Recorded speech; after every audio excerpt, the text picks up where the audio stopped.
Hello guys, welcome to today's video. Today we have another LEGO set review.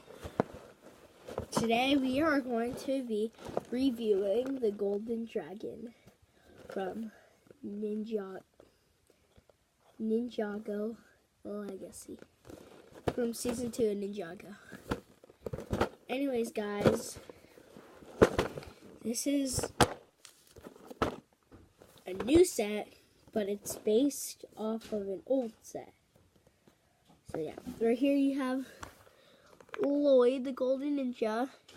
You have a Stone Army Scouts, and then you have the Overlord. Then you have the Dragon. So let's go to the back. Yeah, on this side, Lloyd and the Overlord are fighting. There's the Dragon. It can move its wings and shoot a little stud. And it is 9.4 inches,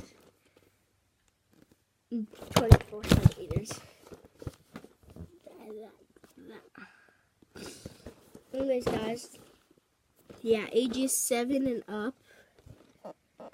Set 70666, and then 171 pieces. Yeah, that's it. See you guys in time-lapse building.